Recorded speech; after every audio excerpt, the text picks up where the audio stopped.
ముఖ్యమంత్రి పర్యటన కోసం పాలమూరు ముస్తాబైంది. పాలమూరు ప్రజా దీవెన సభ పేరుతో సభ నిర్వహిస్తోంది కాంగ్రెస్. సీఎం రేవంత్ రెడ్డికి ఘన స్వాగతం పలికేందుకు హస్తం లీడర్లు, కార్యకర్తలు రెడీ అయ్యారు. సీఎం పర్యటనపై ఎన్నో ఆశలు పెట్టుకున్నారు పాలమూరు జనం. జిల్లాపై వరాలు కురిపిస్తారని భావిస్తున్నారు.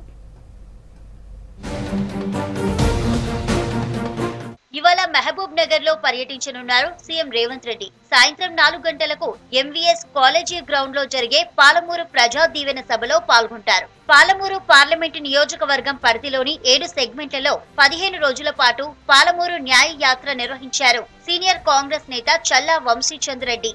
యాత్ర ముగింపు సందర్భంగా ప్రజా దీవెన సభ నిర్వహిస్తున్నారు. మహబూబ్ నగర్ డీసీసీ అధ్యక్షుడు Devarakadra MLA Madhusudhana Reddy, Mahbubnagar MLA N M Srinivas Reddy, Congress senior నేత చల్లా వంశీచంద్ రెడ్డి సభ ఏర్పాట్లను పరిశీలించారు.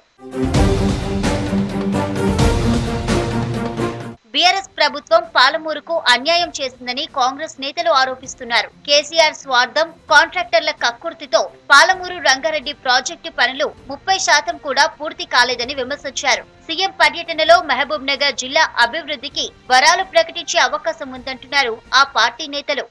ప్రభుత్వ ధనాన్ని 27,000 కోట్ల రూపాయలను దిగమింగి దోపిడీ చేసి కనీసం 30% ప్రాజెక్టు పనులు కూడా పూర్తి చేయకుండా మన జిల్లా ప్రజలను, నల్లగొండ, ఖమ్మం జిల్లా, రంగారెడ్డి జిల్లా ప్రజలను దారుణంగా వంచింది బీఆర్ఎస్ ప్రభుత్వం, కేసీఆర్. మా అందరి కళ మహబూబ్ నగర్ ను దేశ విద్యాపటంలో చోటు కల్పించే విధంగా ఒక నేషనల్ ఇన్స్టిట్యూట్ ఆఫ్ టెక్నాలజీ ఆలోచన మాకు రావడం, అది ముఖ్యమంత్రి గారికి విన్నవించడం, వారు కూడా దానికి సానుకూలంగా స్పందించి భవిష్యత్తులో కేంద్ర ప్రభుత్వం సహకారంతో నేషనల్ ఇన్స్టిట్యూట్ ఆఫ్ టెక్నాలజీ సాధన కోసం వారు కూడా ముందుకు రావడం అనేది నిజంగా మహబూబ్ నగర్ ప్రజలకు భవిష్యత్తులో వారిచ్చే కానుకగా మేము భావిస్తా ఉన్నాం.